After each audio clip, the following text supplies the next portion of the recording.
महिलांच्या गळ्यातले दागिने खेचून पसार झालेल्या आरोपीला ठाणे गुन्हे शाखेनं बिदर कर्नाटक राज्य इथून अटक केली आहे। गुन्हे शाखेचे पोलीस उपायुक्त अमरसिंग जाधव, सहाय्यक पोलीस आयुक्त शेखर बागडे यांच्या मार्गदर्शनाखाली भिवंडीचे वरिष्ठ पोलीस निरीक्षक जनार्दन सोनावणे, सहाय्यक पोलीस निरीक्षक रवींद्र पाटील, श्रीराज माळी, मिथुन भोईर आणि त्यांच्या पथकानं चेन स्नॅचिंग करणाऱ्या आरोपींचा शोध घेत असताना सीसीटीव्ही तपासत गुप्त बातमीदाराचा माहिती मिळाली।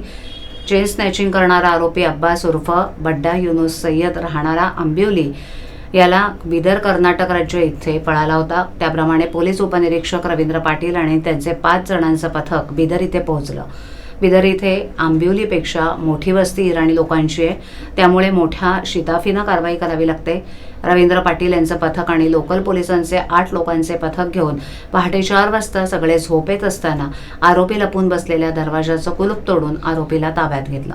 5 मिनिटात ही कारवाई करण्यात आली। त्यानंतर आरोपीला ठाण्यात आणून त्याची कसून चौकशी केली असता त्याच्याकडून चोरलेले सोन्याचे 232.5 ग्रॅम वजनाचे 30,22,500 रुपयांचे दागिने हस्तगत केलेत। आरोपी चेन स्नॅचिंग करताना बाईक चालवणाऱ्या साथीदाराचा शोध पोलीस घेत आहेत। नारपोली पोलीस ठाणे येथे सोनसाखळी चोरी चेन स्नॅचिंगचा गुन्हा दाखल होता। त्या गुन्ह्याचा समांतर तपास गुन्हे शाखा घटक 2 चे पोलीस निरीक्षक पी.आय. सोनवणे आणि त्यांची टीम एसीपी शेखर बागडे यांच्या परीक्षणामध्ये करत होती।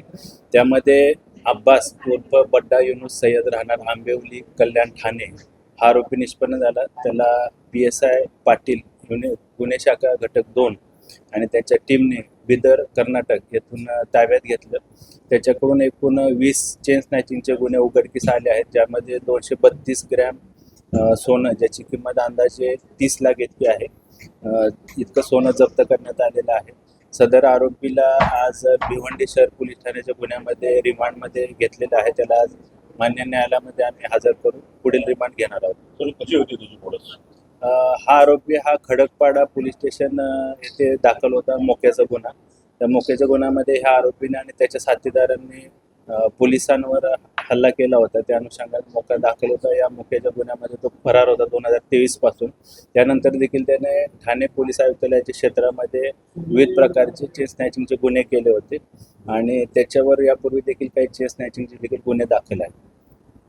सर, यामध्ये अजून काही आरोपी निष्पन्न होतील का येत्या काळात आणि कशा प्रकारे तपास सुरू आणि कशा प्रकारे जे आहे चोरी करायचं, म्हणजे बाईकवरनं केली जायची, घरातला गरबोडी करून केली जायची? अब्बास उर्फ बड्डा युनुस सय्यद याच्यासोबत अजून काही साथीदार असण्याची शक्यता तपासून निष्पन्न झालेली आहे। त्याचबरोबर त्यानं सोनसाखळी चोरी किंवा चेन स्नॅचिंगच्या गुन्ह्यामध्ये जे सोनं चोरलेलं आहे ते कुठल्या ज्वेलर्सला विकलेलं आहे किंवा अजून कोण त्याचे साथीदार या गुन्ह्यामध्ये सामील आहेत का, त्या अनुषंगाने गुन्हे शाखा घटक 2चं पथक अधिक तपास करत आहे।